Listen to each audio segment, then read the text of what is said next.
Well, hello everyone. Welcome to another Lake Talk live event. Really excited about tonight. It's been a while. I think I had a good buddy Brian Chan on last time. So my lakes are finally becoming ice free. I know a lot of you in other climates and other latitudes have already been fishing, but not me. I've certainly been fishing down to Pyramid and places like that. But it's this time of the year. You want to make sure all your gear is in good working order, and this includes your electronics. So joining me tonight is my electronics guru for the second time. He was last year in March of 2021. So if you want to catch that live event, just look in the live section of my YouTube channel or scroll way down on my Phil Rowley fly fishing page and you'll find it. We did a basic one called Let's Talk Electronics. But Andrew is a manufacturer's rep for Humminbird. So he knows his electronics. And again, if you've got any questions at all, please put them in the comments, either if you're watching on Facebook down below or YouTube. We'll do our best to get to them and answer them. If we can't, then we'll answer them after and leave that on. And if you can't stick around for all of this tonight, we shouldn't be too long, maybe an hour or so. You can go off and do what you need to do. And this will all be recorded. So it'll be available shortly after we shut this down on my Facebook, Phil Rowley Fly Fishing Facebook page, and on my YouTube channel. So without further ado, as they say in the business, let's bring Andrew into the room. Hello, Andrew. How are you? Hi, Phil. Doing really good. Thanks for having me. You're looking good. Well, thank you. I'll take compliments anytime I can get them around here. You still grow facial hair. I start to look like a mall Santa. It's coming. So for those who don't know you, I gave you a little bit of an introduction, but why don't you tell us a little bit about yourself and what you do and your expertise specifically in electronics. Yeah, so I just live up in Kamloops, and just like a lot of guys, I'm an incredibly avid fisherman. I've been working with Principal Outdoors, which is our company, and we're sales reps for representatives for Humminbird, Minn Kota, and Canada Downriggers for Johnson Outdoors, as well as a bunch of other really cool, interesting fishing brands. I mean, I've been fishing for as long as I can remember. Started working at a fishing store when I was 16 years old. Back when we were selling, Cytex flashers, and that was the first electronics I ever had at the age of 17. I think I got one for ice fishing, and ever since then, just been evolving. So it's been great to work with Humminbird, incredible products, and just easy to use electronics, great fish finders, and without a doubt, it's just incredible as far as helping you to catch more fish. So yeah, and that's what we're going to do today, hopefully, right, Phil? Just give guys a basic understanding of how to set up your Helix units, which is a really popular Humminbird unit. We're going to focus on the stillwater crowd, which is, of course, our, something that we like to do a lot. So yeah, that's where we're at. And yeah, we're just going to see what we can help guys out with. I've been using electronics for a lot of years. I think I originally started with the bottom line fishing buddy that and then Humminbird bought. What's the name of that country? Bottom line, duh. And and then that was a popular sounder for a while, but after a few years of that, I knew I wanted more, because more features, more power, more versatility. And, when we stillwater fish, electronics really help. And I like to call them sounders. I always clarify this because they're not just fish finders. That's one thing they do. But that's what we're going to talk about tonight. So we're going to go through my Helix 7 unit. And I already see a question here. And Andrew, the 7 means it's a 7-inch screen as opposed to a 9, which is a 9-inch screen, and a 12, and it goes up. Is it 15 it goes to? That's right. Yeah. And it's just, I always tell people, it's like televisions. You never go down. You always step up to the next one. So. Yeah. Nobody's buying 50-inch TVs. Everybody's buying 70s now, right? So, yeah. So we will see these soon in like 85-inch sounder screens. Oh, you should see the Bass Pros down in the States. They've got incredible screens. I think they're like 20-inch monitors they're using. So you need sunglasses just to look at them. So, all right. So why don't we, we'll get into my sounder in a second. I got it off on another camera here, which we'll show you. And Andrew's going to cycle through some of my views, show you some basics of setup, and then we'll get dialed in. I think people obviously want to know more about the sounder's ability to find fish. So you're going to help us with that. You've got some great screenshots and some images. And what Andrew has been able to record off of his sounder is unbelievable, like picking up chironomids on there. So pretty incredible, and I'm hopeful he can get my sounder tuned up even better. So Andrew, if you're looking at my screens and see something that, hey Phil, I think you should be this or that, let me have it. So because if I don't catch fish this weekend, it's on you. My So- fault. All Do right. you ever not catch fish though? What was that? Do you ever not catch fish? Oh yeah, I do. I don't. Yeah, I'm normal. Don't worry. I get skunked a lot. I think that's when you learn the most sometimes, when the fishing's tough. Really got to get the old nutcracker working hard. All right. So first things first, basic setup, right? Every time you go out, Andrew's taught me well, is get yourself a bottle of the vinegar Windex. Make sure this is in the in the camera here. This is something I do before I put the sounder in my boat. I'm using a fish finder mount. So look at you, Andrew. I'm practicing what you're preaching. And I got a microfiber cloth, and I give that a squirt and clean the screen off, because at the end of the day, you know, as you mentioned, Andrew, before we got online, about all the spray that comes off fly lines and fly reels when you're casting, and rain and all that stuff. Half the time, if you don't clean that screen up, it looks like you're seeing things, and then you turn your head and go, oh, it's just a water drop. So make sure you've done that. Make sure your updates are done. So that is, Andrew, we need what? A micro SD card. That's right. Tiny guy. And I'm just looking on here, no bigger than 32 gigs, right? That's right. And that goes for all the Humminbird units. Yeah. And because I think the first time I ever tried to update my sounder, I decided, well, I'll just go get a massive card because I can use it for images and other things, and it just doesn't work. And the other thing, as we learned, Andrew, is the little lock on the adapter that just make sure it's not locked, so you will be able to format the card and get the download to go. Because you just go to the Humminbird site, go to downloads, right? Software update. What's the exact? So if you just go to the Humminbird website and go into software updates, it'll open up, and then they'll have all the units listed from the Apex to the Solix, and then it'll have all the Helix units. Yeah. And you have to be specific. So when you open up the Helix tab, it will have, in your case, it's a Helix SI or MSI G3N. Yeah. So you download that file, and once you get it in your documents or your downloads, just open it. Or just, you don't even open it, actually just take it, put it onto a micro SD card. A drag and drop, that's what I did. Yep. And then what you do is you just insert it into the side. I have a Helix 7 here. So on the side of the Helix units, we have a little over here. There you go. Camera. Yeah, it's opposite. So you just take out the cover, and there's your micro SD card slot. So you just plop it right in there. And what'll happen is the screen will prompt you. Let it sit for 5 or 6 seconds before anything will happen, and the computer will read it. It'll say, do you want to do a software update? You say yes. Then it'll say, do you want to abort this? You say no. Let it sit. And it usually takes just a couple minutes. It'll turn the unit on and off, and it updates. And what the updates do is, what they'll do is for the newer units, they'll update the software to allow them to be used with new things like the Mega Live and all these different things that are added. But what it also does is it fixes bugs. There might be a computer glitch, something in a chart screen, something in a 2D. And so the engineers are constantly working to correct the software. So that's what the updates do for you. They don't change the functionality of it as much as just make sure the software, everything's working bug-free. Yeah, and as I learned the first time, you actually put the SD card in while the unit is powered off. The SD card, not any mapping software, but the SD card with your update on it. So if you've got a map chip in there, like I do, what do I have? The auto lines chart? Yeah, you got your zero lines card. Zero lines, sorry. And take that out, put the chip in the SD card with the update on it, and then power the unit on, because that, once it goes through its startup, that it sees that it reads the card port, sees as an update there, and then goes through the prompts you just mentioned to ask you to do it. So don't jam it in there with it on, because it won't update. It does sometimes. It just depends on unit. Mine didn't. So yours didn't for sure. Yeah, but sometimes you can just plug it in.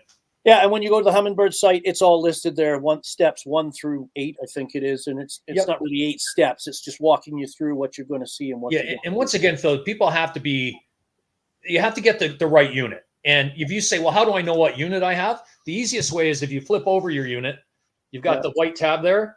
Yeah. And it'll tell you what it is. So a guy might say, well, I don't know if it's an MDI or an SI. A lot of guys don't. Maybe they just bought it and they didn't realize what they had. So, but you can also go into your system status on the screen. It'll tell you, but it tells you right on the bottom.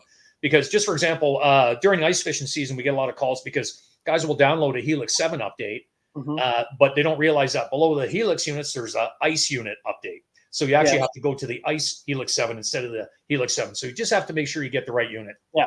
Okay. And we'll go through how to get to that status card when we put my unit up on the camera. Okay. So let's go through basic setup. You mentioned you want to talk cones first, and then we can put my maybe we'll talk about just the transducer setup for the very first, just how to get the transducer. Yep. Yeah.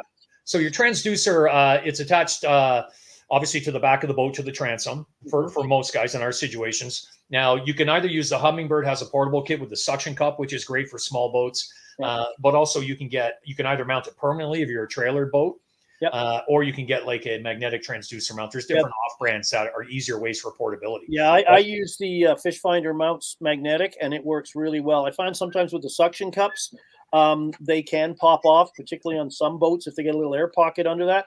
I learned that the hard way. At the time, it cost me $250 for a new transducer. Because dummy didn't. You only do it once. Well, I didn't plug it into the back of the head either. So when it fell off and just quietly slipped off into Neverland. Oh, you lost it. Oh, that's. Oh yeah, it was gone. I went, why am I not reading anything? Looked over the back of the boat. Oh, yeah, that's no good. Not only is the transducer come off, it's no longer even there. Usually it's just hanging and shaking behind the boat. So yeah, those magnetic ones work really, really well. So and the key for guys to set them up is when you've got your transducer, when you've got it in your hand, you want to make sure that you attach it to the boat, and that when you're stationary, when you're fishing or when you're trolling, you want to have it as flat as possible. So you want to basically have it, the exact same as the surface of the water, because what it does is it shoots the cone down, right? So if you have it angled in a certain way, it can shoot more to the back of the boat. Or if you've got it tilted too much this way, it can shoot more to under the front of the boat. And sideways, the same thing, right? So ideally, you have it perfectly flat, and you want to have it just a little bit below the back of the transom. So if the transom's here, you want your transducer just a little bit below. And the idea is that when you're moving, you want a smooth flow of water from underneath the boat, underneath the transducer. If you get a strake or rivets or something ahead of your transducer, and it throws bubbles and air bubbles and jiggly water at your transducer, that affects the sound waves coming out. It'll affect your reading. So some guys at high speed, they'll lose reading, and it's because there's too much turbulence and bubbles. So and if you put it too deep, you'll look like a little mini bass boat because you'll have a little rooster tail going. So small boats, like most of our trout guys, it's not a big issue, right? Because a lot of times you're fishing fairly slow, or you're just looking for fish, but you need to have it flat. Okay, what about your motor? I see a lot of discussion that, you should always be cognizant of putting it, I believe, on the starboard or right side. So because of the way the prop spins. But I found with mine, I've been putting it right under the center, and it's been fine because the way my motor sits, and particularly when I'm using electric, which I do a lot of times, the prop is way out, not interfering with the transducer at all. They're not close enough for it to throw off any bubbles. So. Yeah, and it depends on the size of the boat. Once again, if most of our guys are in Spratlys or 1040s or Prams, then you don't need to worry about it. But if you're in a bigger boat, obviously the bigger boats with the bigger motors, you have to have it set up correctly. But the transducer placement is key. And once you've got that level and plumb straight down, you're good. Yeah. Okay, so let's talk about sonar cones and frequency. So I'm going to bring in a picture here and change our view, and maybe you can walk us through what we're seeing here. Yeah, so once again, the way the transducers work is the head unit will zap it with a high voltage charge. The piezoelectric the reaction happens. Basically what it does, there's a quartz diode in there, and it shakes it, and that's what causes the sound wave, and so it shoots down the sound wave. And so when it comes down, as you can see in this picture, it's like an upside down flashlight. It's a cone shape, and it goes down, and the echoes bounce off whatever's there, come back up. So the transducer is a transmitter and a receiver. So it transmits the ping, the sound wave hits whatever's there, comes back up. And that's how it determines the depth and how far apart things like fish are and whatnot. So when you're talking about cone angles, the idea is that traditionally the sonar for most of time, only until the last couple of years, has been a 200 kilohertz, which would be a 20-degree cone, which is a skinny cone, and that's considered your high intensity. And the other would be an 83 kilohertz, and that would be your wider cone. And that would generally be around a 60-degree cone. Now, obviously, when you're searching for fish and you're looking for fish, the wide cone is the best choice because it shows you what's farther out to the side of the boat and also ahead of the boat, because you keep in mind, if you look at that shape, if it's going cone shape, it's actually going to read fish to the front of the boat. So as you come up to them, you're going to read them and see them. Now, what the benefit of the two different cones is that you run them together in what was called dual beam. Mhm. So now what's happened is Humminbird a couple years ago, when they came out with the G3 units, they went to the dual spectrum chirp. So what they've done is they've redesigned it. So basically what happens now is instead of a 60-degree and a 20, you've got like a 25 and a 42, I think it is, degree cone. Yep. And so they brought in this the fat, you know, and they widened up the skinny a little bit. So you've got the best of both worlds. So your high intensity beam, once again, is a skinny cone for determining what's going on right underneath you, and the wide cone is once again more of a searching cone. But if you run them together, it'll use the skinny cone for most of it, but it does allow you to see what's far out. So Okay. now when you talk about coverage for Yeah. traditionally a 20-degree high intensity cone is about 1/3 of coverage on bottom. Yeah. So if you're in 60 feet of water, you've got about a 20-foot circle underneath the boat. Yeah. And so when you look at that 60-degree cone, it's basically 1-for-1 or just a little bit more. So, you know, if you're in 60 feet of water, you've got a 60-foot circle. So now you can adjust those to the new cone angles that you're using with the dual spectrum. But the idea is, of course, high intensity, skinnier cone right underneath you gives you a better, higher definition picture of what's underneath you. The wider cone, it shows what's around, but it doesn't show with great detail what's there. So by running them together, you're getting the best of both worlds in most situations. Okay, and we can maybe show that when we put my sounder on. We'll go through all that, and you can show them, because you do still have the ability to go one or the other, don't you? Oh, absolutely. Yeah, you can go back and forth, and I change it all day long depending on the situation. And you can see on the graph here, it says full, narrow, or wide. So that's a new terminology for the dual spectrum chirp, which is, you know, the Humminbird it's just absolutely some of the best 2D returns that you can get. It's incredible, which you'll see from some of the screenshots we'll have later on. Okay, that's cool. All right, do you want to hop over to my unit, which means I'll disappear off camera? I'll bring in my a train going by. Yeah, welcome to BC. If you want to live on the river, it's trains all day long. We'll put my camera on. You'll still hear my voice, but you'll see the other camera I've got set up. We'll be looking right at my Helix screen, and we can go from there. Sure. All right, so let me pop this out. Let me bring this up. Let me change this to here, and we should be looking at my screen. There we go. Yeah, it looks great. All right, so how do we want to do this? So that's better. There we go. Makes it Perfect. as big as we can. All right, so let's go on a tour of my sounder here, Andrew, and let's push some buttons. Maybe, where do you want to go? You want to show that system? You know, you can see if your updates are done. You want to start there, maybe, or? Yeah, we can go to that real quick for sure. So maybe what we'll do, Phil, just before we do that, is we'll just give guys a quick run of the buttons that we have here. Okay, I'll push buttons. You lead. Yeah. So let's just start in the top corner.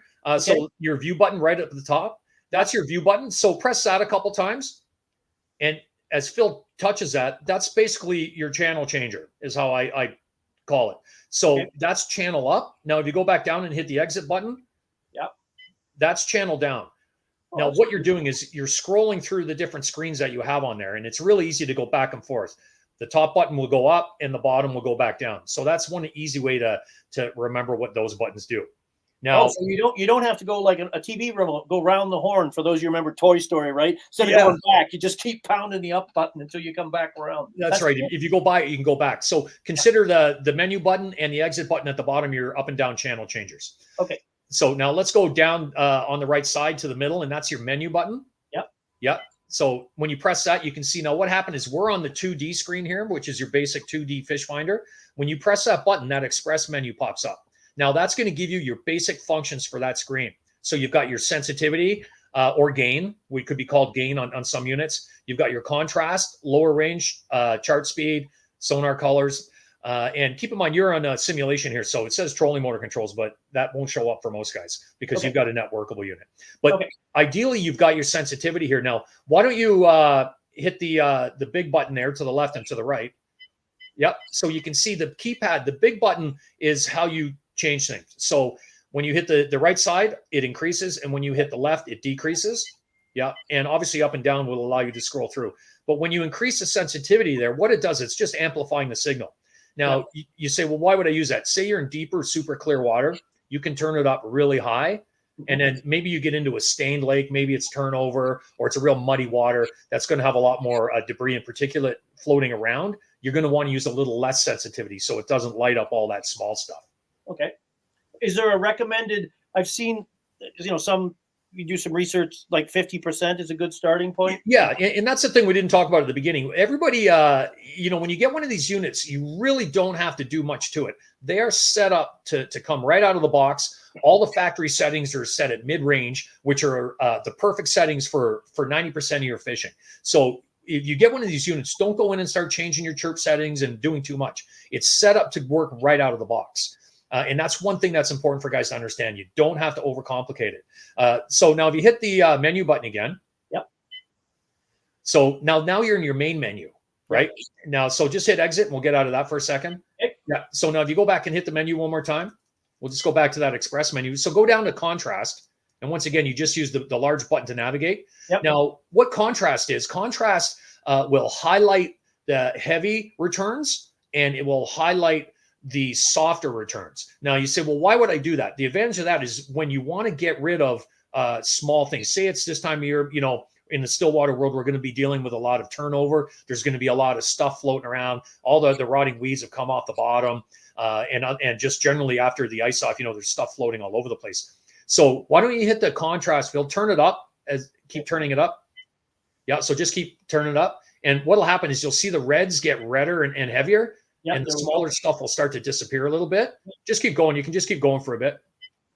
And so what'll happen is with the contrast, when you increase the contrast, it highlights the big stuff. So if you're in a lake that's got a lot of stuff floating around, you can turn your contrast up and it's going to only highlight the bigger items, fish in bigger chunks, right? Now, if you go back the other way and turn it down, you'll see the bigger returns disappearing.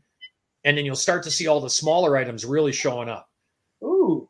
And so that's kind of cool because you can lower that contrast right down. And what it'll do is it'll start showing all the other debris and stuff. But it's a really good way to determine if something's a fish or if it's just a floating chunk of, weed or schmeg or whatever you want to call it.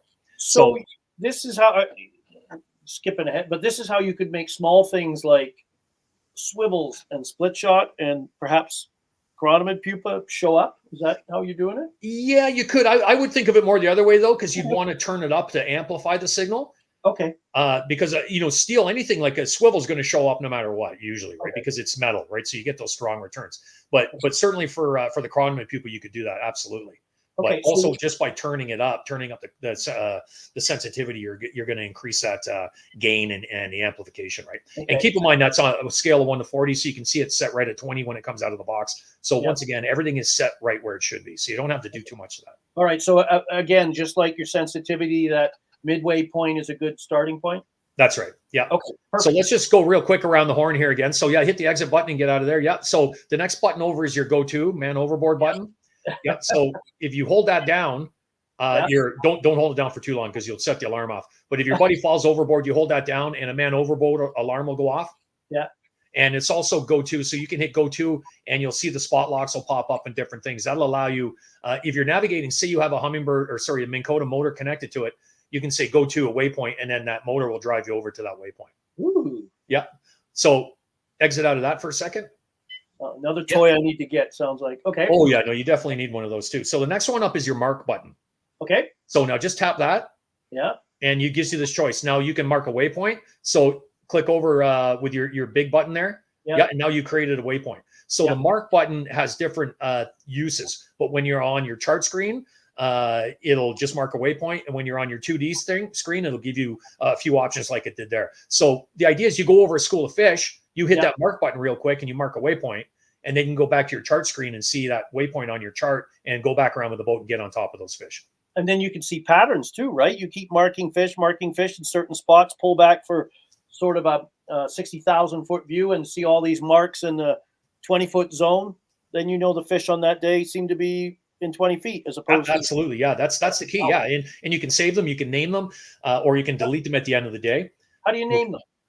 We'll show you that later. Okay. Get bogged down in the details here. So now we'll go up to the check button. Okay. Yeah. So now when you hit that check button, in this case, what it does is it changes the frequency. So this allows you to, when you're on your sonar screen, it allows you to cycle between the frequencies in different cones. So if you look in the bottom left-hand corner of the screen, you can see where it says 180 to 240. Yeah, right there. So hit it. And now you're at 150, 220, and then 140, 200. So when you're at the 180 to 220 is the hot, or sorry, to 240, that's your high frequency skinny cone because it's the highest frequency. Okay. So yeah, hit it again. And now you're at 150 to 220, which is basically the dual beam, the dual spectrum. So now you're running the wide and the narrow cone at the same time. Now, if you hit it again, it goes to your 140 to 200. That's just your wide cone. So now you're not running your high intensity cone. So if you're in deeper water, just searching for fish over a wide sea, you got a great big flat and you're looking for fish, you could run that. But generally, I would keep it, once again, in dual beam for most of the time. So you want to have it in that 150 to 220. So just tap it again. There we go. There you go. Now that's your dual beam. Now that's an easy way to change your frequencies and actually see what it is. Now you can also go into your sonar functions and change and decide which one you want. But that's a super easy way to do it. Yeah, because you would go here, menu again. Yep. Over to your sonar, right? Yep. And then down to your frequencies.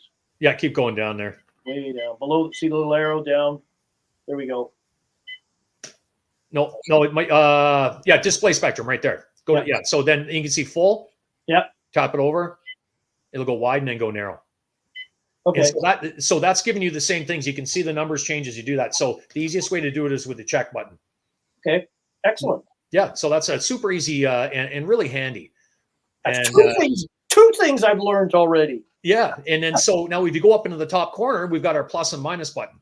Yeah. And so we hit that plus button and that'll turn up your sensitivity. So just keep cranking on that.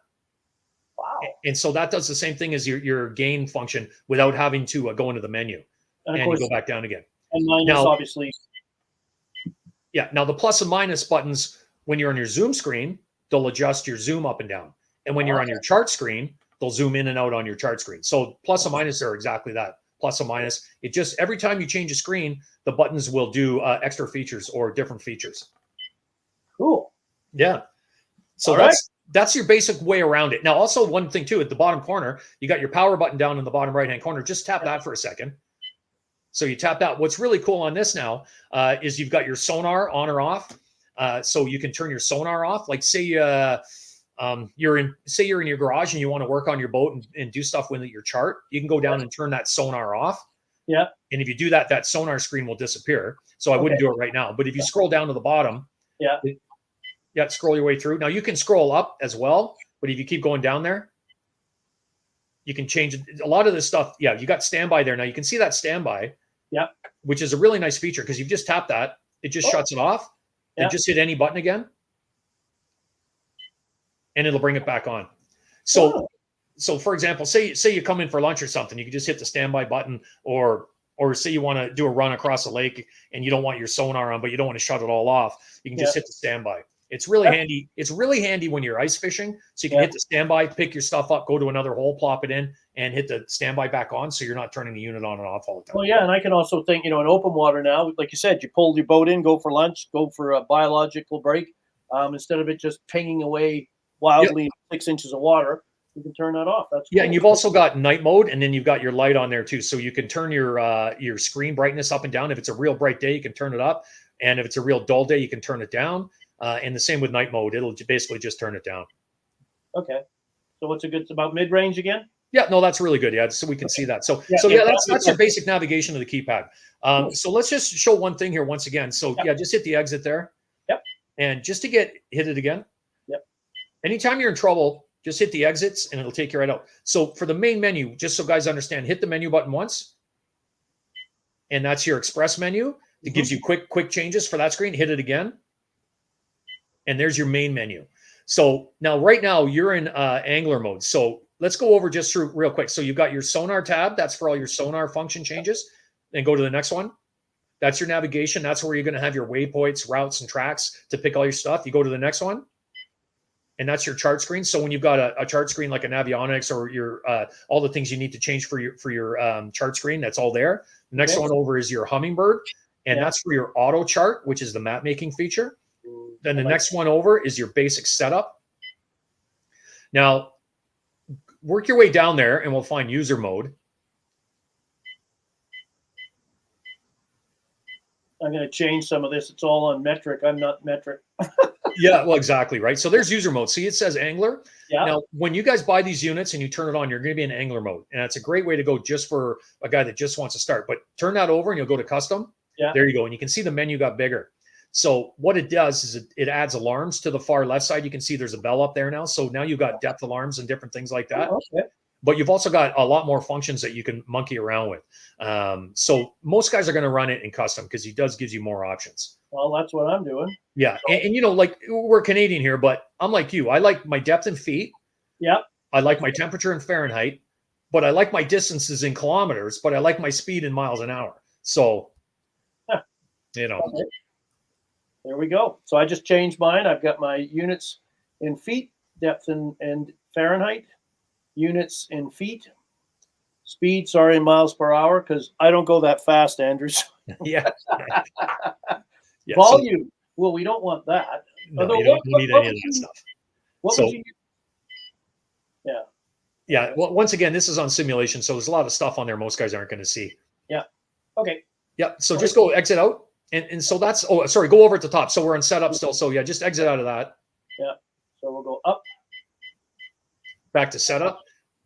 Yeah. All the way up. Yeah, all the way up. Now go over. And now one more time. Now you got your views. You see the eyeball there, and that's your views. And so that's the screens you want to have visible. And we went through this earlier, but what you want to do is you can hide all the screens you don't want to use. Yeah. As I was talking about earlier, when you've got your view button where you want to go up and down with the exit for your channel changers, you really, for us trout guys or even, you know, small water bass guys, you only need to have a couple screens. Yeah. So you can scroll through and hide everything you don't want to do or you don't want to see. And that gives you the opportunity to scroll through really quickly and only have a couple screens that show up instead of the, you know, the pile of screens that are available. And all you have to do is, sorry, Andy, I was just going to say, which of the basic screens you would suggest? Yeah. So we've already got them loaded up. So why don't you exit out and we'll just show, just hit exit and go up to the top again, the view, and that's channel up. So you've got your basic 2D screen, which is what you've got right here. Yep. Right. So tap it. Yeah. And now that's our zoom screen. So this is what I use the majority of the time when I'm trout fishing. The way this screen works is you look over on the right side, you've got the box, the white box. Yeah. And everything in that is blown up and zoomed in on the left side. Yeah. So this little square is that. That's right. So now go up and press the plus button. Ooh. So now it's 4 times zoom. Yep. And then do it again. And you go to 6 times zoom. And you go all the way up. So just keep doing it. Wow. Holy. Yeah. 12. So you can really zoom in. And you can see you go to 16 times zoom. So you can be in 100 feet of water and zoom in just on the bottom, 8 feet of bottom. So this is a really important screen for the trout guys, especially when we're chronometering and you're anchored and say, maybe not this time of year when we're fishing in, 3 to 6 feet of water. But when you get into, summertime or even fall, and a lot of those chronometers are in 16 to 25 feet, that zoom box is just incredibly handy because it allows you to zoom in and you can still see the whole water column on the right-hand side, but the zoomed in function, you can zoom in on right on bottom. And because this is simulation representing a moving boat, you can see the bottom moving up and down. Generally for us, we're going slower or we're anchored. So the bottom's just going to be flat. So you're not going to get it jumping around like that. Okay. Can we come back to the zoom screen a little bit and talk about setting it up for chronometer fishing and stuff? Absolutely. Yeah. So let's just hit the view button up at the top and we'll just keep going. Yep. So there's your chart screen. Now it's once again, you're in simulation, so it's not really showing much, but this is going to have a track. Why don't you try zooming in? Okay. So that's the plus button. Yeah. Keep zooming in on one statute mile right now. Yeah. So yeah, just keep zooming in on there. Oh yeah. Now we're starting to show up. Yeah. So there you go. So now, keep going, Phil. Zoom in just a little bit more. Oh, because that shows you can see all those red tracks. Now that's your tracks, right? So it's basically the popcorn trail or breadcrumb trail. As you're driving all day, zoom in a couple more times for a second. Good. We get right in there. Yeah, that's good right there. Oh. No, that's perfect right there. So now you can see, say you're fishing a big lake, you leave the dock, you start it up, you get on your chart screen, and you're going to start leaving that trail. And it's very handy because it allows you to see where you've been. Now I'll show you what you can do. Once again, if you hit that menu button really quick, just tap it. Then you can go down and clear current track. So when you start, say you're fishing, hit that, confirm. So clear it. There you go. Now you don't have any of the spaghetti on there. So if you're fishing the lake for a couple of days, and you keep leaving from the same launch, you're going to have the red stuff everywhere. And if you want to see where you've been, you can keep it on there. But if you want to start a new track every day, it's that simple to hit that clear button and you've got a new track. I've seen not fly fishers, but like trollers. Well, I'm not saying a fly fisher shouldn't troll, but let's say conventional anglers. I've seen like musky guys, and they drop, and they're trolling, and they bump into a bunch of fish, drop their waypoints. They can go back and duplicate that exact path. Yeah, it's a good thing. Yeah, why don't we do that right now? Just hit that mark button. Okay. Waypoint. Yeah. There you go. And you'll see when the boat moves away, there's going to be a waypoint sitting behind it. Oh, cool. Yeah, so you can do that. So that's great. And that's really handy, once again, for trout. If you're searching for trout, feeding on crawnies, you just drive around till you mark a fish, mark that waypoint. And then if you're on your chart screen, you can turn around and go back over and orientate yourself in the wind and anchor right on top of it. Yeah. Cool. Yeah, and I'll show you real quick. If you just hit the menu button twice. Yep. Yeah, now go over to navigation, which is a third from the left. There you go. Now go down to waypoints, routes, and tracks. It's right there. Yeah, now open that up. There you go. Now go up to at the top where it says sort by. Yeah. Yeah, go over Z to A. Yeah. Yeah, there you go. Now I like to do that because then the waypoints we just marked are at the top. So now you can see waypoint 63 and 62, the ones you just did. Yeah. Now go down and open up that waypoint. Yeah, go there, open it. Yep. There you go. Now you can edit it. So hit edit. And there you go. Now we're not going to go through it all, but then you can name it whatever you want. Oh, and it's just like, okay, so we're gonna just pick your letters, right? Yeah. You can say Phil's secret spot or Brian Chan caught a fish here. Okay. From what I can see here, I would recommend some shortened something you understand as the angler, but you're not going to type in, some 47 long character. You'll be there all day entering. Yeah, that's right. Yeah. And you have to be careful because by the end of the summer, you might have good spot like 10 times on there. Yeah. So that's basically how you edit your waypoints and where to find them. It's really easy. So you can just exit out of that stuff. Okay. Sorry, I didn't want to.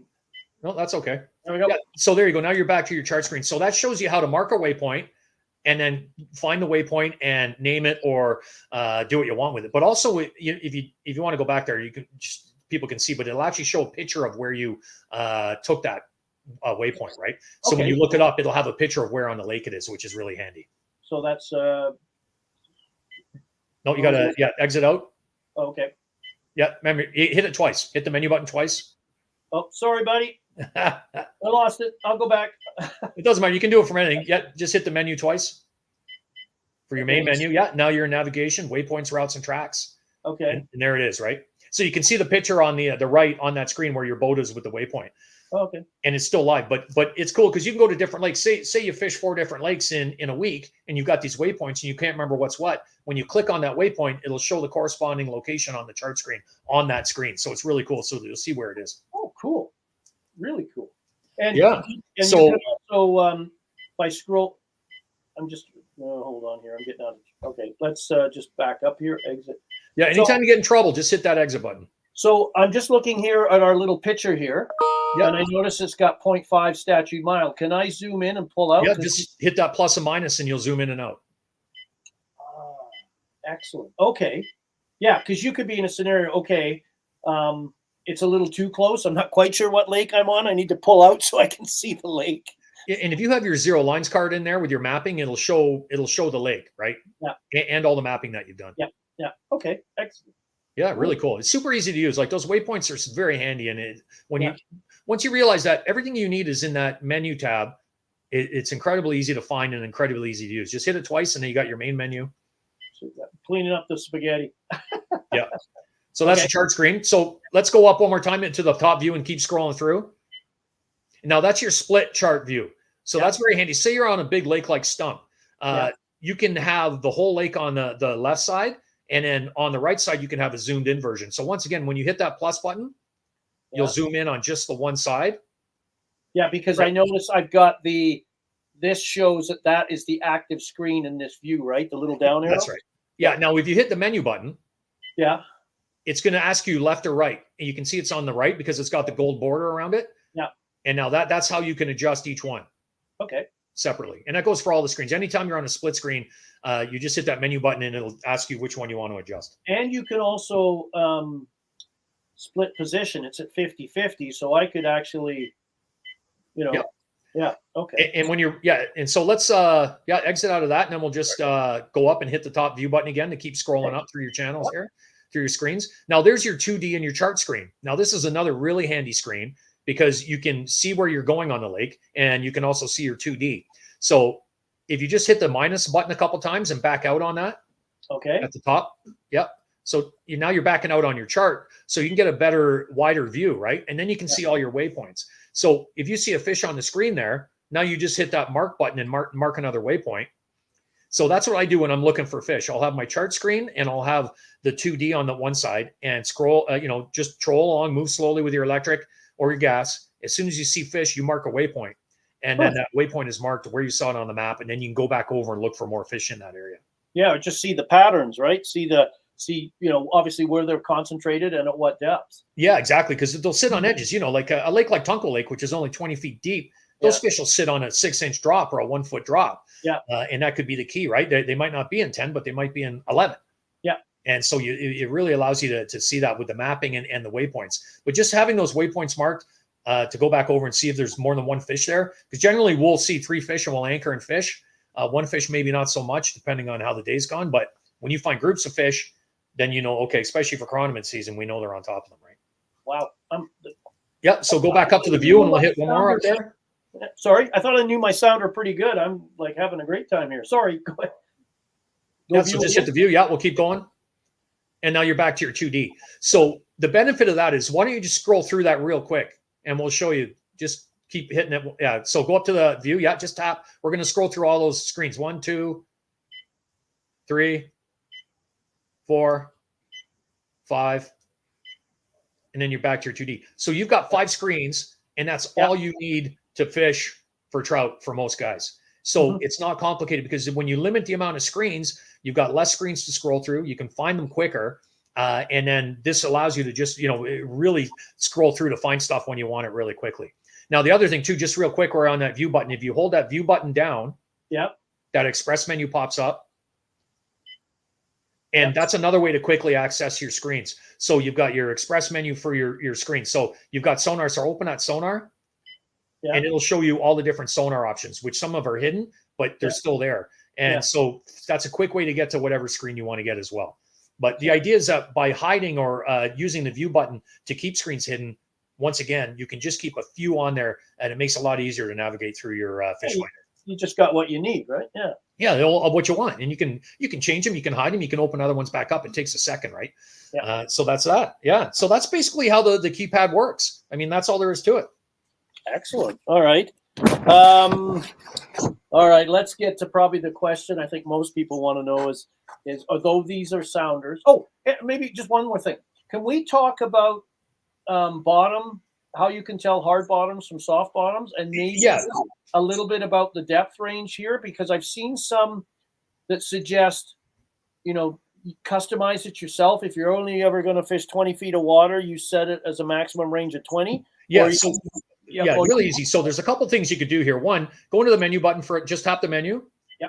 And you see upper and lower range. So go to lower range. Yeah. Now just pop that over. So what are we in? 44 feet. So just go to the right and set it for 44 feet. Yeah. Just hold it down or just tap it really quick. Yeah. Just keep going. There you go. So now if you're fishing in a lake that's generally, like just for example, say Tunco Lake again, because it's a popular lake around Kamloops, 20 feet deep. You set that lower range at 20 feet, you're never going to have your screen bouncing up and down, because sometimes if it gets caught between the depth, it might go to 40 to 60. So when you set that lower range, you're always going to stay at that range. So it's a really good way to keep the bottom close to the bottom of the screen, because the idea is that you want to have just a little bit of the bottom on the screen. Yeah. And then you can maximize what you're seeing on the screen, right? You want to have the most information on your screen as you can. And you don't need to have the bottom half, the whole screen showing bottom. Yeah, because I've had some instances where I've gone, it's on auto, and you could have you could set it for 100, and it's going to have just barely any of the screen visible, right? Yeah, that's right. Yeah. So that's lower range is really good, but keep it, once again, because we're not really moving around. When you're watching this screen they're showing on the simulation, you're actually moving in the boat. So you're getting a lot of structure, right? Because they're trying to show that. But generally for us, we're in these kind of, bowl-like shallow lakes. Yeah. So you don't get a lot of that up and down. So that's not something you need to worry about too much. But what you can do, if you hit the menu button twice again. Yep. So let's go over to Sonar. So go next. Yep. Yeah. And then go down through that for a second. Yep. Yeah, just work your way down. Okay. Yeah, just keep going. Just go through that. Yeah, just keep going, Phil. Yeah. Okay. I'm doing it slow. Oh, okay. Yeah, just keep going. There was something there I want to turn on, but anyway, yep. Yeah, just keep going. Yeah, right there. So turn that off. So just arrow to the left, and now hit exit out. Yeah. And now we've got rid of those depth lines. Which do you prefer? If you're fishing in really deep water, those depth lines are handy so you know the depth. But once again, I like to keep the screen uncluttered. So these are some of the simple things that you can hide to make the experience better for your eyes. The one thing I saw that I want to turn on is the fish ID. Well, no, that. Oh, the RTS window. Yeah, you betcha. Yeah. Okay. So that stands for real-time sonar, correct? That's right. Now you've got these options. What are? Yeah, so that's A-scope. Now A-scope's really cool because as you can see, when you look at the what it does is when it shows a signal, every signal as it comes closer to the center of the transducer and becomes a heavier return, it opens up and kind of fattens up like a hot dog. So it's kind of cool because if a fish is swimming underneath the boat or to the edge of the cone, as he gets closer to the center directly underneath you, it'll open up and it'll be a wider return, and then it'll get skinnier as it swims away. It almost looks like the old Vexlar, the ice fishing. Yeah, well, that's what it is. It's a flasher, right? But it's a completely vertical flasher. Now, if you go over with the RTS window, go to the left one more time. Yep. Yeah, go. That's full. And then if you go one more time, it'll be mono, which is kind of the same thing. A lot of guys don't really use that, but it is there for you. Now go back to the next one there. Yeah, so color. That's usually just what I generally use, and that's just like a regular flasher, which a lot of guys have used. So if you're coming from a flasher to a graph, you can keep that RTS window on there. Yeah, I like to use it because, again, the screen here, right? I'm just getting out for a second. This is the history. That's right. So this is, you just went over it. This, you may have gone over it. What any kind of timeline? 20 seconds? Well, it depends on the speed, and because you're generally going to run a faster scroll speed when you're anchored or chronomid fishing. It just depends. I mean, it depends on how fast the boat's going and how fast you have your scroll speed, right? Okay. Yeah. Okay, so you just touched on something there. But you can use your cursor. Like if you take the big button and just put it to the left to go over. Yeah. Yeah. Now there's your cursor. Yeah. And you can see there, it'll tell you how far away you are, right? Or sorry, it tells you the depths there, 34 feet, and the distance is 306. So you can see as we're trolling here, you're getting farther away from it. So that fish is now 326 feet away. Okay, so I see some gigantic mark. Let's say this one that looks here. I can go over to that cursor, and it's told me that it's 42 feet down. Yep. And it's 20 feet away from me, but we don't know what direction, right? Well, it's behind you, obviously, because you've gone over it, right? Yeah, okay. But so the distance now, you're 400 feet, because the boat's still moving. But what you can do, Phil, is if you just hit the mark button, you can mark a waypoint on that. Mark that waypoint. Yeah, and now if you go back to your chart screen, you can go back and get right on top of that school of fish. Right, so there it is right there. You just made that waypoint. Yeah, that's which one is it? I don't know. Maybe it didn't show up on there, but it should. In real life, it would. Well, I don't think it's 60. It's probably. Well, that's right, because it was 400 feet away. Yeah, that's right. So it's farther back. Yeah. So yeah, so that's the way you can keep tracks. If you're open water fishing for kokanee and things like that, you can go back over them, right? Okay. So, but can you also use this? So let's say I'm sitting stationary, and and a fish goes under, right? And it's tracking away. Can I sort of make a quick look and make a guess, even though I'm stationary, it's somewhere within 20 feet of me? Not really. I mean, you would think more, because you're stationary, you're not going to be able to see which way it went or what direction. But you can sort of get an idea that it went it's now 20 feet away in a circle, right? So, well, that's the thing. It's farther than 20 feet because yeah. it's out of your cone, right? Okay. Yeah, that's one issue with 2D. It's not an issue. It's just the nature of the beast. You can't tell what direction the fish are. If you're stationary, the fish could come from any direction. It's always going to start because the screen scrolls from the right to the left. Yeah. That's the only way to display the information for 2D, right? Yeah, I get that question asked all the time. Okay, does that mean it's to the left of you or the right of you? And I say no. It just I went over it and it's somewhere around me. So yeah. So that's a basic functionality of the unit. So do you want to look at what the fish look like with the pictures we have? Hold on, 2 final questions. What are your recommendations for real-time sonar? What do you like? I usually don't run it. Oh, really? Okay. Yeah, just because what I do is if I'm stationary, I run a high scroll speed. Yeah. I do like it sometimes. I do like it sometimes when I'm ice fishing, but when Yeah. I'm chronomet fishing, I generally don't run it because I'm in that zoom feature most of the time. Okay. So I'm using that 2D zoom. So you've already got the screen split. Yeah. So you don't need it split again. You know what I mean? Like if you go up and look at that, just hit the menu button. We'll go up to the 2D screen. Okay. Yeah. Or sorry, not the menu, the view at the top. My mistake. Okay. Yeah. So last question, you prefer to run it without the depth lines on it? Yeah, I never run the depth lines. It's just more stuff you don't need to see. You know what depth you're at because if you're in 20 feet, you can assume if it's halfway up, it's 10 feet, right? And this is a muddy bottom, right? So it would be a harder bottom. The darker, stronger returns. The stronger returns. Anytime you get a strong red, or depending on a color palette, a strong yellow or a strong green, the harder the bottom, the stronger returns. Now, it doesn't necessarily mean it's all rock. It could be gravel. But if you get it over, say you're in a real mucky lake, it'll actually look yellow and green the bottom because it's a soft bottom. And that doesn't always mean it's great for fishing. Yeah. Like this. I'm thinking obviously, you and I like to chronomet fish. Chronomet like to live in mud. So you're looking for more yellow in this color palette. You're looking for yellow, right? Yeah, it depends on a little bit of both. You can see the dark red and you can see the yellow on top. So that has got some weeds sitting on top, perhaps, or some wood, right? Okay, right here. Yeah. So that's how you learn to read it. So, but you'll see from some of the other shots, we're going to look at the pictures, you'll see the flat, harder bottom. Okay. Do you want to go to the zoom screen? Yeah, go up to the zoom screen. Yeah, there you go. Now you see you've got that RTS window on that zoom screen, right? Yeah. And you can see there's a lot going on there. Yeah, so we're going to get rid of that.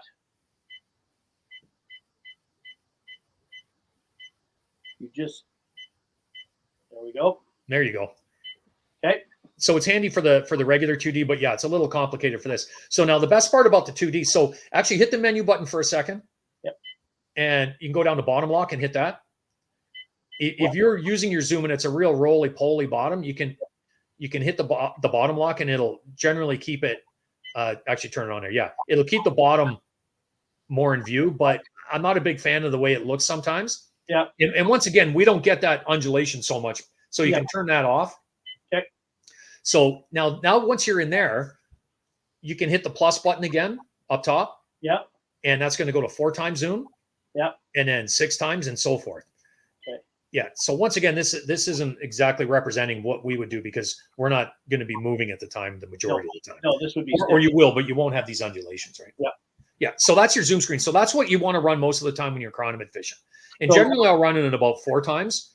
Depending on how deep. Like once again, you're most of the time we're 10 to 20 feet, right? Yeah. Obviously, there's a lot of lakes you fish where you can get them in 70 feet or 50, but the majority of the time you don't need to have it super zoomed in. But what that does is it allows you to see the whole water column on the right side because it's 0 to 40 too. Mm-hmm. Yeah, and then zoomed in on this side. See, it's 32 to 44. Yeah, so that's box is this. That's right. Yeah. And it compresses it so it makes it look a little more dramatic than it is. Okay. So you'll see the fish really going up and down in the zoom, but in reality, when you look over at the other side, they're not quite as aggressively changing their direction. Okay. Yeah, so that's your zoom screen. So that's what most guys are going to run chronomet fishing. 90%. Or anytime you're anchored, right? Basically. Anchored or just searching or looking. I always have that zoom screen on. Okay. What about chart speed? You've mentioned that a couple times. Is it now appropriate to see what? Yeah, so chart speed, you want to run it pretty much. If you're trolling around looking for fish, you can hit the chart screen. If you hit the exit button, the power button in the bottom corner. Okay. Yeah, go down. Yeah, it doesn't have it on this one. It's you have to go into the settings, but you can change the chart screen. Yeah, So basically, right. Chart speed. yeah, there you are. Yeah. Yeah. So chart speed. So crank it all the way up to ultra. And so what that does is by having it refresh so quickly, it's almost giving you the benefits of like the real-time sonar, right? Oh, okay. So, but there's a couple ways to look at it. If you're trolling looking for fish, you can turn it down a little bit because you don't necessarily want everything wiped off the screen so fast if you're looking for fish. Yeah. But when you're anchored, this is going to give you a much quicker a view of what's happening. So it's almost live. Right? You'll see if a fish is underneath you, you'll see it light up, and then when it takes off, it's gone. So having your scroll speed set as high as you can get it, or very close to that when you're stationary, is a really good idea. Okay. And is there any truth to the you match your chart speed to your speed you're moving? Yeah, for sure. Like when you're looking or trolling, you could do that. Absolutely. So if you're going 4 miles an hour, you would set it to 4? Yeah, you could do that, or even just a little bit quicker. Okay. I like to have it, fairly quick, because also you got to keep in mind if you've got it at a slow speed and something comes in, zips around, and takes off, it might, if it's going slow, it might only show it for a second, right? Because it has to have time to show it and display it, and then it's gone. So when you're on the faster version, it'll show it immediately while it's there, and then while it's gone. If that makes sense. All right. Okay. All right. I guess we're going to talk about fish. Yeah. So let's talk about what fish look like. That's the biggest question. What do fish look like on here? Okay. So I'm going to switch cameras here, so people are going to be stuck looking at me. So give me a second here. And there we go. I should be back on. There you go. That was great, Andrew. That was like, I learned 10 things there. Yeah, hopefully. My only fear hopefully we weren't talking too fast. Feeble old mind will remember it. Okay. All right. So let's bring this back up into the stage again. And we're both there. So we've seen this screen about the cone. So let's go to the next one. Yeah. So this is an interesting photo. This is in the fall last year. And the reason I'm showing this picture is you can see 3 fish on the screen here. So you can picture one on the right-hand side, right on the bottom corner. Then there's one in the middle at about 20 feet, and then one on the left-hand side. Okay. Can you see my cursor, Andrew? I can't. You can't or can't? I can't. Okay. Oh, no, I don't want to do that. Okay. All right, keep going. Yeah, Sorry. so the idea of the screen is to show you other marks on the screen. When you're fishing in lakes like in the spring like we are now, or also in the fall, or even in the summer if you get a bunch of weed growth that dies off, you'll get these other marks. And you guys have to understand that they're not fish. One of the benefits of the fish finder, it shows you fish, but it also shows you where there isn't fish. Yeah. So if you get into an area that has a bunch of these small dashes and marks, generally what they are is they're just floating chunks of debris, right? Okay. And you can see the fish, how they look compared to the other ones. Now, this is where that contrast comes in again. So if you see something like that, go into your contrast screen and turn your contrast down, which will highlight the small things. Yeah. And if it'll basically make the smaller items pop and the bigger things disappear. And then you can go the other way too. Turn your contrast up and you'll only see the fish and you won't see those other skinny marks anymore. Okay, so the fish have color. So the fish have color. The red, the green, those are fish. The sort of the thin blue ones in this image are just stuff. Yeah, and you can see the fish are more horizontal as well, right? Yeah. But the way the returns read, sometimes you'll see the other ones are angled up a little bit, and a lot of that times that just means it's a chunk of schmag, a chunk of weed, something floating around. Okay. So that's where your contrast comes in handy, because you can turn it up and down and highlight one or the other. Because a lot of times you might see that stuff on bottom and say, wow, there's 4 fish on bottom there, right on bottom, but there isn't. There's only 1. Okay. And so sometimes it can get really bad. So that's what you want to look for. You want to make sure you're seeing fish and not other debris in the water. Okay. Next slide. Whoa. Yeah. So now this is when you talk about what people say, I want to see hooks. I want hooks to show up. So here's your hooks. So this is a situation. This is at the Monty Lake.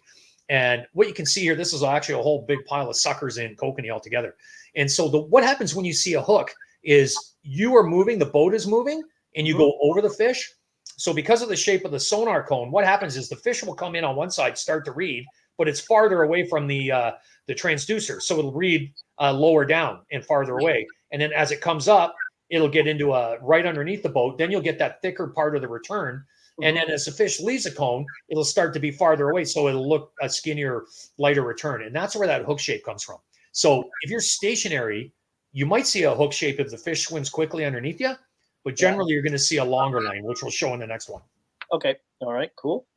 Again, so the returns, that dark red in these instances, that's a strong return. That's a decent fish. Yeah, and they say what it is. It's reflecting off the fish's air bladder actually inside the fish, right? So that's Yeah. what's creating the biggest echo to zap back up at you. But Okay. you can actually tell the difference between suckers and kokanee sometimes depending on how they're acting on there. Well, Now, okay. So let's go back. How are you telling the difference? well, you can't see it so much in this because there's so many fish. Yeah. But down at the bottom, in the bottom right-hand corner, you can see some of them that are a little more zigzaggy. Yeah. And the suckers will just be a real slow zigzag, and Yeah. the kokanee will be a more jaggly return. So it's not really good representation on this, but No, but it makes sense because they're suckers. I mean, kokanee are more agile than a sucker. So. and they're smaller, right? The suckers are real big, thick, fat fish. Yeah. But I caught kokanee. I stopped here and jigged here and actually caught kokanee, so I know there's kokanee mixed in there. That's Whatever reason, there was a big bloom and they were all in there. That's the best way. Yeah. So now this is another example of, now this is 40 feet of water. So this is, you can see here, there's 1, 2, 3, 4 trout that I can see plain as day, right? Now this is what happens. Now in this case, I'm stationary, I'm anchored, as you can see by the speed there, 1.1 mile an hour. And these are fish that are swimming under the boat and they're not going very fast. So the reason you get those long, what we call hot dog shapes, is because that fish is underneath the transducer. So it keeps reading it. It keeps showing it. And that's why you get that long line. That fish could be swimming in circles, could be going up and down, but it's staying in the cone. And that's why you keep reading it. Yeah, and that's what most of us want to see when we're anchored. Hot dogs are sausages. That's what yeah. So those are slower moving fish. And it's also deeper, right? It's 40 feet. So you've got the wider cone. So because of just the depth. So it takes longer for that fish to get out of the cone. Okay. So we go to the next one. Yeah. Now these are this is 3 trout actually swimming by here. Now you can see it's kind of a blob shape, right? And you do have a bit of a hook. But generally these guys, because you're so close to them and they're bigger fish, as they move through, you'll see that shape. It'll be kind of a combo hook hot dog shape, right? Yep. And so this is what you want to see when you're looking for active trout on a crawny bite. And once again, you got the zoom screen. So if you look at the right side of the screen in the white box, you can see that fish on bottom. Yeah. And then you come over to the left side and you can see that fish on bottom. You can see it's a little more it's not as flat as it is in the regular sonar. That's just because it's compressed a bit because of the zoom screen. Okay. So, but you can see at the top, it's 6 times zoom. Yeah. Yeah. And that's the beauty of that zoom box. So you can still see 0 down to 26 feet on the right-hand side. And then you can see the bottom zoomed in, which is really great for bottom feeding trout, right? Okay. Excellent. All right. Yeah. So now this is another example of how good this Humminbird 2D sonar is. This is actually on Paul Lake. So these are kokanee, and it's 158 feet of water. So almost 160 feet. And this is the zoom box. Unfortunately, I cropped the picture so you can't see, but I think it was at 16 times zoom. Okay. So you can see the small white box on the right-hand side, right on bottom. And that's all those fish in there are displayed on the left-hand side. So keep in mind, those are kokanee. They're probably 1.5 pound fish. And you can see them plain as day. So if you're using our sonar and you're saying, I don't see fish on it. I mean, here's an example of fish at 160 feet that are not very big fish that are showing up plain as day. So, and you can see at the bottom of this, it's got 180 to 240 kilohertz. So that's the narrow beam. There's no wide beam here. It's all narrow. So you're shooting a skinnier cone down and the intensity is cranked way up. The sensitivity is really high. And that's how you can read that far down. And that's what you do. You want that narrower cone because you're over deeper water, correct? That's right. Okay. And you can see here, I'm ice fishing actually in this picture. So I do have the RTS window on for this one. Okay. Now here's a great shot. This shows you what the capabilities of these fish finders. This is actually a chronomid. The blue line is the chronomid rising up. Now it's not moving left to right. Keep in mind the screen moves right to left to display the history. So that fish, if you look at the very left hand of the side where it says 25 feet, that fish is down about 24, just below 22 feet of water. And then by the time it gets to the middle, where you can actually see that trout rise up off the bottom and eat that chronomid, it's up to just under, say, 20 feet. So as the screen scrolls, items will come up, and that's how it displays it. It looks like they're on a diagonal because you can't show it coming straight up, right? So that the 2 parallel blue lines going from 25 to the peak of that little hook there, that's a chironomid. That's a chironomid coming up. It's actually a cabarrus because I was on a cabarrus bite there. I pumped a bunch and they were like size 20s. So that's how small that is. Wow. And so. But that's a capability. Once again, you can see 180 to 240 kilohertz. So that's when I'm anchored, I'm chronometing, and I've got the skinny high intensity cone on because I want to see what's right below me in high definition. Yeah. So And what? obviously just, So yeah, you've got the 180, 240, so it's wide. And no, that's a narrow. sorry, the narrow, and Yeah. 25 feet. What zoom Yeah. So I think that was probably 10. 10? Okay. Yeah. Okay. You just play with it till you get where you want, right? Yeah. Like I said, I don't need it zoomed in too much because I always want to see, because sometimes if as you know, as it gets later on the bite, the hatch, you might see fish swimming a little higher up.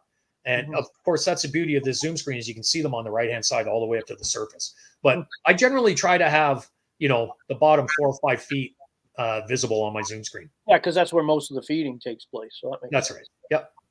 All right. And now here's a funny example. If you can see, this is a natural. You can see once again the blue line rising up to the right. Right. That's a Yeah. chironomid going up, or a cabras, and that's a trout coming up. Looks at it and doesn't eat it. So it just shows you that sometimes the fish aren't even eating. They're not even eating the naturals that are hatching. So good luck. Maybe it was a Cryabris larva, and they're very predacious. It was mean, and it Well, you know more about that than me. I'll take just So, but you can also see there's other fish here. Now that fish came up and went down. Now the thing is, you don't know that other red blob is that a different fish, Yeah. or you can see the yellow one behind it. Did that fish come up, go past that other fish and around? Yeah. So you don't really know sometimes if they're swimming in circles or what they're doing, but Mhm. there's definitely fish there, and you want to get those nice returns. That's the whole point of using a graph when you're chronometering, because you can actually see them on the bottom of the muck. Cool.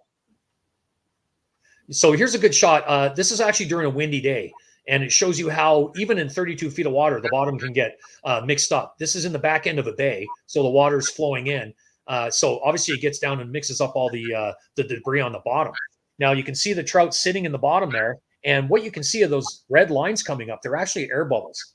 So that fish is down working right through the muck and disturbing the bottom, and those air bubbles are coming up out of the bottom.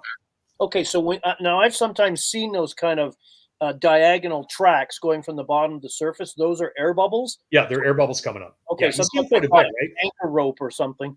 Well, your anchor rope will display like that too. Yeah. Yeah. Okay. But generally, like if you see it, say you're just slow trolling and you see that stuff, there's a lot of bubbles, and with these lakes that we fish, right, there's a lot of mucky bottoms, and they produce a lot of gas. I guess that's something to factor in with your transducer placement too, where it is in relation to your anchor controls, right? Because we may not be doing the fast speeds a bass angler on a huge reservoir is doing, but we could accidentally put our transducer in such a place that the anchor is constantly getting in the screen and blocking some of the view. It's usually not that much of a distractional, but yeah, but obviously you want to orientate it. So once again, like if you've got you put your anchor on your port side if you're going to have your starboard transducer, right? But it's generally not. I mean, it's not that bothersome, to be honest, unless you get your fish wrapping around it. But that's also the benefit of just fishing the bow and just a little bit of drifting, right? So you don't have that back anchor rope. Okay. All right. Yeah. So now that we're going to just talk quickly about mapping here. So one of the benefits of the Humminbird units is we have the Autochart feature. It's built into every one of them. And we can actually just show you this. And if you want, we could show you on the unit how to turn it on. We'll do these slides and we'll pull out, because I absolutely love this feature. Yeah. It's every time we'll show how to turn it on, but this is just gold on these Helix units. So this is a really cool shot here, because on the right-hand side, you can see that's your chart screen, right? And this is a map that I made in not too many passes. So you turn your auto chart on, and what it does is it uses the GPS that's in the head of the unit, combined with the sonar returns, and it maps out the depth of the lake. So you're making your own bathymetric map as you troll. And in this case, you can see from 0 to 10 feet is in red, 10 to 20 is yellow, and then 20 to 30 is green. So you can set those different parameters. And what you can see here is this is a shoal. This is a lake in Kamloops. And I just went back and forth along this shoal. And what it does is it maps out. You can see exactly where the drop is. And I marked waypoints where I saw the fish. And you can see the fish were all basically in about 20 feet of water, right on the drop, or just a little bit in there. So how it is, sometimes the cronies can be in 12 feet, 15 or 20. In this case, all those fish I marking the waypoints, you go back and forth. And so this is the benefit of using that split screen. And on your sonar, you can drive along, you see a fish, mark a waypoint, and in 10 or 15 minutes of trolling around, you're going to have a map made of the depths and where the fish are sitting. Yeah, I love this feature. Just love it. Yeah, and it's easy. Just turn it on. Yeah, we'll show it. I'll flip back to the other camera. I'm sure people are like, "Where is it? How do you turn it on? How do you change the colors?" So we'll get to that. Yeah, cool. We just got a couple more. This is another example here of this is a small bay that I showed you earlier. You can see the bottom still a bit turned up from the wind. But so go in here and you can see the track. It was a busy day searching for fish, but as you go around, you're continuously mapping. And in this case, you know, the yellow is to 20, the green to 30, and then the blue is 30 plus. And the day I get into these fish, you can see over on the fish finder side, those fish are in 31 feet of water. So I can go along, see them, mark a waypoint, and then go back and anchor right on top of those fish where they were. Cool. And you can see where the blue waypoint is, where there's a lot of track. That's because when I was anchored there and it was a windy day, it's blowing the boat around. So it keeps reading your GPS, you know, as it's pushing the boat around. But you can see I sat there for a long time and whacked a whole bunch of fish out of that spot. It's tough to be you. Okay. One day. All right. One day I got into them. What do you want to do? I know we've got a little video to show of. Yeah, let's throw that video on just for a quick second. Then we'll go back and have a look at the Autochart. Sure. And the other thing I'd like to show, and I've written a note here, is how to take these screenshots. Yeah, you betcha. Yeah. Okay. All right. So we're going to add this. Yeah, we can play that video. So this is really cool. This is actually on Sheridan Lake last year. And what you're going to see here. Oh, you stopped it, Phil? Yep. Oh, there you go. Yeah. So this is actually what you're going to see live. So any of you guys that are fishing, now you can see the blue dot that's starting on the bottom and starting to rise up. That's a chironomid that's actually rising up off the bottom. And you're going to see quick, but he's going to get eaten.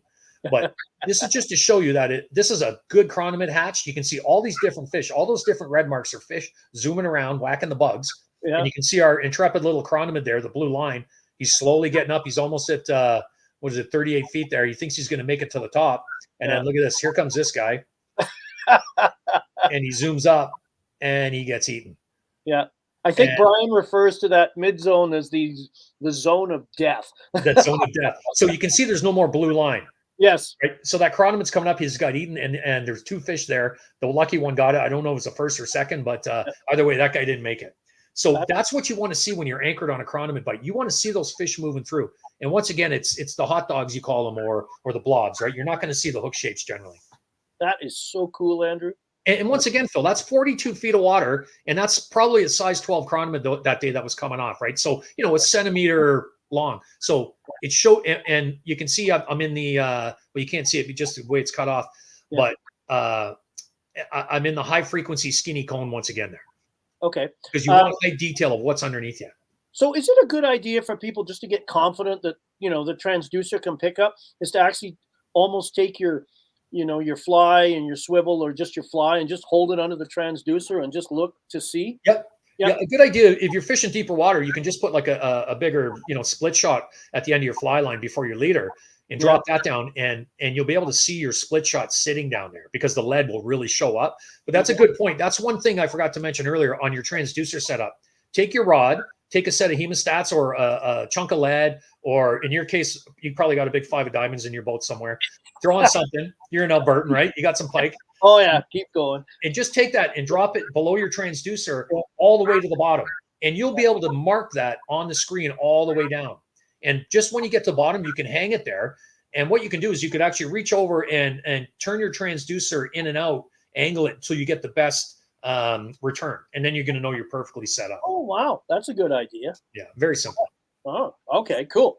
All right, let's go back. I'm going to switch cameras, and I will put things back onto my sounder again, and we can look at this, and let's have a look at that Autochart. Okay.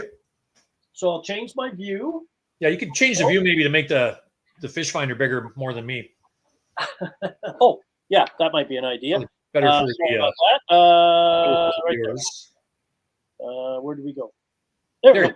Yeah, perfect. Yep. So now you're on your chart screen right there, and it's actually already in our Autochart mode, but we'll show guys how to get to it. So the easiest way is just hit the menu button. Yeah. Yeah. And go down to Autochart. Nope, you don't have to do that. Okay, I'll exit. I'll go menu. And just go down to Autochart. Right there it is. Yep. Click over, and there it is. Record. So you're already recording, but you can turn it off. Yeah. And then see, so you don't see it anymore, right? Then you can turn it back on. Yeah. And so you've got transparency. So you can change the transparency to see some of it or all of it. If you don't want to have, if you want to just see a faint version of it while you're recording, you can change the transparency. There's a lot of options for that you can, once guys get that, you can go through changing color palettes. There's a lot to learn on it. We could talk about that for 2 hours. I won't do that. Maybe we'll save that for a future date. But yeah, it's really important, but it's super simple. The key is to turn it on. Every time you launch your boat, you have to turn it on. Yeah, and I remember that.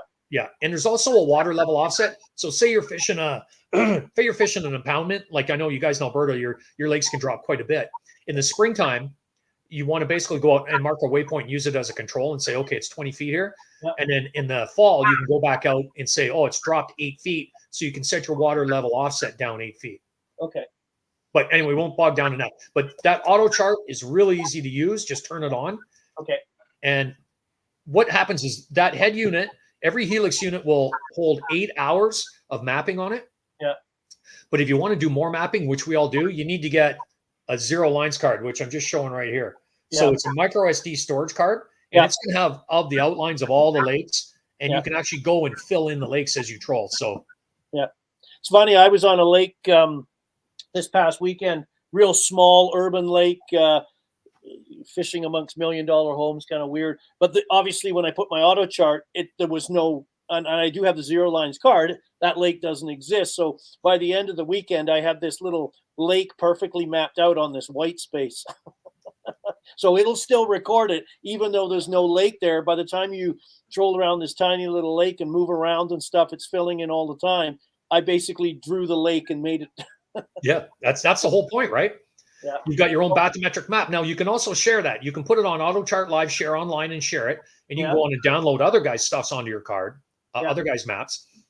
So it's a really, really handy feature. Yeah. So I could say, Andrew, I'm going to Lake X. You can say, I've been there. I'm going to send you my Autochart information to you. We'll negotiate a fee of how much I'm going to pay for that. Yeah. All right. How do I take a picture? Right? Because that's one of the things you can do. Yep. If you see something on whatever view you're on and you're not sure, you could send it to a friend. They could send it to Humminbird and they could interpret it for you, right? Yep. So hold the view button down again up on the top. Okay. Yeah, hold it down to get the express menu. Oh. Yep. Yep. So go down to actually we've got it hidden, so we'd have to go back in and turn it on because we hid it. Okay. But basically what you do is you've just hold that mark button down for a second. Let's unhide it. So okay. Yeah. So just go into menu again twice. Yeah. Yeah. Go over to views. Yeah. Yeah. Scroll up. Oh, up. Should be right at the bottom. Or go up to snapshot recording view. Oh yeah. Okay. Yeah, there it is. So now you can see that. Yeah. Okay. And now it should be. Yeah, it should show up. There you go, right there.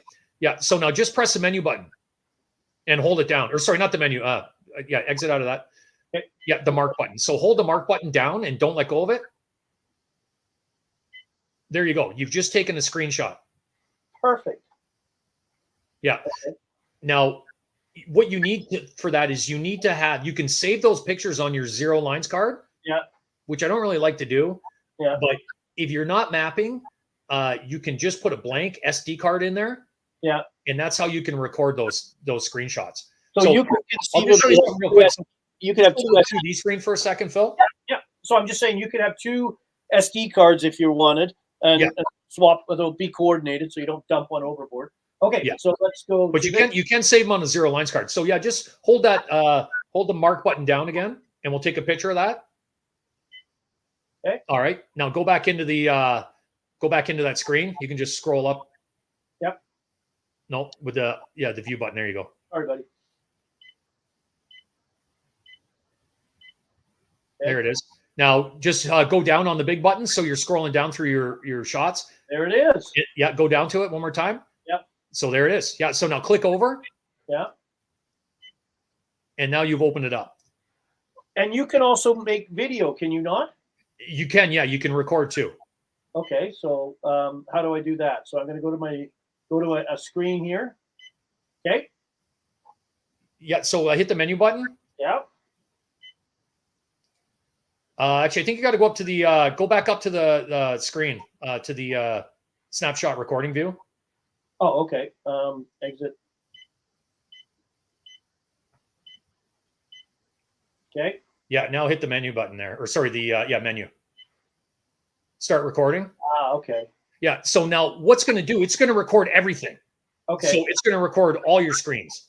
Oh, so when you stop the recording, yeah. then you scroll through it and find the screen you want. Okay, so I'm going to go, okay, I've started that recording, exit, go down, go down, go down. It's at the top. Oh. Yeah, there it is. So just press. Oh, R. That's it there. Yeah. And then, oh, way cool. Yeah, and then you can actually scroll through the different screens. Yeah, so you can record all you want too. Oh, okay, excellent. All right then. Oh, what do we got going here? All right. Yeah, we recorded everything. Oh, God. So right. You just get the hang of it. Once you get the hang of it, it's simple. Yeah. Why have I got it to comment? And as you know, taking those screenshots is fantastic too, because to be able to look at them and show guys the capabilities, like especially seeing chronometers coming off the bottom in 45 feet of water. Yeah. You know, it's a lot of fun. These Helix units are fantastic. Like the keypad control, once you learn to navigate it, is incredibly easy. It's a bit of advantage over touchscreen sometimes in the sense that you don't get smear marks and you know the screen stays clean. Yeah. And it is what it is. It's not a touch screen, but it's not hard to navigate. When you remember, hit that menu button twice for your main menu, and any screen you're on, tap the menu button for your express menu. That's really all you need to know, right? Okay. All right. Excellent. Okay. All right. Why don't we? I know we've been a minute 20, an hour 20, but there are some questions here, Andrew. You okay with answering them for a couple? If I can, yeah, for sure. Yeah. There doesn't seem to, so I'm just going to change cameras again. And bear with me. I'm back, and we'll put us both same side, and I'll just start up at the top.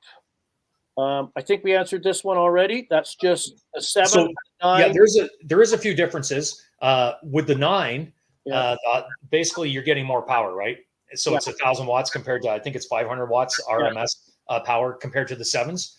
It's a bigger transducer. You get Mega Plus, so you get Mega Side Imaging Plus, Mega Down Imaging Plus, and then a 9-inch screen. And there's other things like memory buttons and so the screen size goes up, and then there's some more features with it. Yeah. Right? Okay. More power. The fish finder mounts. Yep. How do I set it to demo? So when you start it up. Okay. So I'll tell you what. I'm going to turn mine off. Okay. And then I'll go back to the camera and we can show this. Okay, we are shutting down. I'm just going to set camera again, and we can show how to do this. It doesn't take long. Okay, and then I will make you small. Not, you know what I mean. All right, and I'm just going to take Martha's question off. Okay, so I'm going to hit the power button, right? Yep, just turn it on.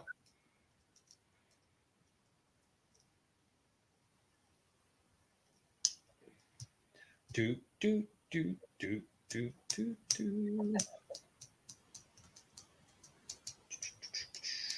it do its thing. Yeah. There you go. Now hit menu. I should mention I have the transducer plugged in. You got to hit menu there, Phil, before it starts. Okay. Oh, you did it. You missed it. Okay. Well, we'll do that again. But yeah, you recommend having the transducer plugged in, correct? Not so much when you're on simulation. It doesn't matter. Okay. But like if you wanted to monkey around with it in your garage or something, when it's all working correctly, you don't want to have your transducer pinging. So you can either turn the sonar off with the power button, or just put the transducer in some water or something to keep it cool. Oh, okay. Yeah. So just give it a second. As soon as it pops up, you got to hit the menu button. Yep. Yeah, menu. There you go. Now you can go into simulation. Yeah. And then I do it. Yeah, just hit the exit. No, exit button. Yeah, there you go. Now you're in simulation. Yeah. Okay. Now that's cool, because then you can play with it without having your transducer on, and you can adjust all the functions, and it won't affect the way you've got it set up. So you can try all kinds of different things, and when you turn a unit back on in regular mode, you wouldn't have changed any of your stuff. Okay. Your settings. Yeah, but now I got all my views back again. Yeah, that's right. Like we said, when you're in simulation, you can hide all the views, but you turn it off, it resets. So now you've got all the different screens. Okay. All right. Well, I'll just go back to camera here. Hold on. And we are back. And let's double it up. Okay. So we showed that. Clint is bugging me about being old and not metric. I'm kind of a hybrid. About grade 7, I changed. I'm half metric. Like I said, I like my distances in kilometers. Yeah, I know kilometers, but yeah, I like my feet, my inches still. Let's scroll down. We're liking the live screen. That's good to see. Are we doing side scan tonight? No, because we'll have to save that for another time, because that's side imaging. That side imaging is unto itself, right? There's a lot going on there. Yeah, but you know it, right? Can you see your line as clearly as the chironomids? Yeah, you won't see your fly line so much, but what I generally do is if I'm basically deep lining, I will have a split shot on there. So you will see your fly and you will see your split shot, and your line will come in and out sometimes, but generally because it's straight down, it's not reflecting back so much. Yeah. So a swivel would work the same, or? Oh, sure. Yeah. Swivel show up plain as day. Yeah. Okay. Yeah. Anything metal, especially metal, right? Lead or metal. Yeah. And you have a lot of that in your boat. But keep in mind, like those images there, some of them were fairly calm days. Like if it's a bit of a wavy day, rocking and rolling, you might not necessarily see that small stuff. And that's another subject unto itself, is mapping. So sounds like a course, Andrew. There you go. One guy can't wait to buy it, so that's a good thing. There you go. Yeah, tell the higher ups. So what is the difference with a 5 compared to the 7, other than 2 inches of screen size? Yeah, so now it's different because previously until the G3, so the 5 now is a G3, which just means generation, right? Yeah. So the Helix now is generation 4, Solix are generation 3, the Helix, the 5 is a generation 3 now. So the generation 3 5s, GPS units now, they have the new sonar. So they have that dual spectrum chirp. Previous to that, like if you buy a regular Helix 5, it's going to have the dual beam. It's still going to be chirp, but it's going to be the old 60-degree cone and the 20-degree cone with the previous transducer, the XNT 920T, which is a fantastic stalwart unit. It's been around forever. But that's the biggest difference with the screen size compared to the sonars. But the new 5s have that have the new sonars. So the difference is really screen size now. And you've got to watch, because I've got an older Helix 5 too, and it was before it came with the Autochart. You could get Autochart on 7s and up. On the 5s, you had to buy a card. I think the Zero Line card for that unit to have the Autochart on it. It didn't come standard, but they do now. Yeah. All the processing is done in the units. Yeah. And the other thing too is like so with the 5s, like with the if you have a chirp 5, like a G2 chirp 5, you can actually use the new transducer with it. Yeah. So you can get into the new XNT 9 HWMSIT, which is the high wide, which is the dual spectrum. So you can buy a new transducer for your older 5 and increase the productivity of the reviews. My Helix 5 might be so old it's pedal powered, so I don't know. Mark, my friend Mark, wants to get a discount code for watching. Well, he's lucky we didn't charge him to watch.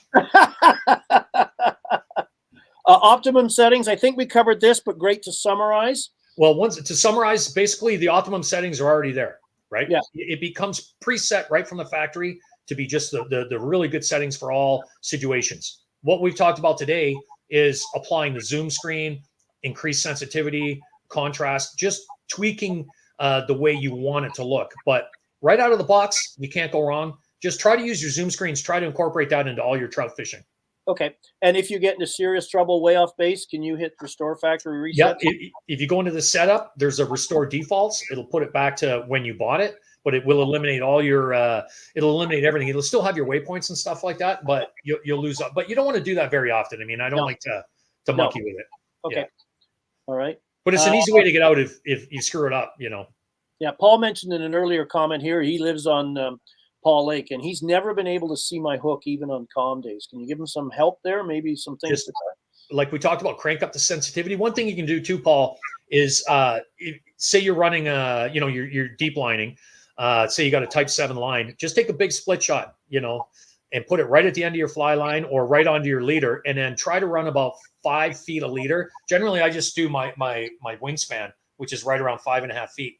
Yeah. And so lower it down. And what that's going to do is you're going to see your shot. You're going to see the split shot plain as day. And then in your mind, you're 5 feet below that. So then you're going to be able to see something sitting there. Yeah. And try it in shallow water first. Crank up your sensitivity. Be a narrow cone, the high intensity narrow cone. Yeah. And you should be able to pick it up, no problem. Okay. All right. There you go. Okay. And Soggy Waiters is asking, because he was asking about the side scan, and I can only ask because I went down the Humminbird Minn Kota rabbit hole. Well, we're down there. Actually, Andrew's leading tours right now down that rabbit hole. I'm just enough to be dangerous. And I'm looking forward. I'll be down in Sisters, Oregon, with the fly shop down there, and doing some stuff down there. So I can't wait to get down there. Good stuff. Yeah, I'd love to get down there. All right. And how do we get a cool Humminbird coffee cup? Oh. Yes, Andrew. We'll Took talk. me 5 years to get it. Oh, okay. Oh, that's a length of service award. Yeah, that's right. Yeah. All right. Well, Andrew, this has been great. I've learned a ton myself.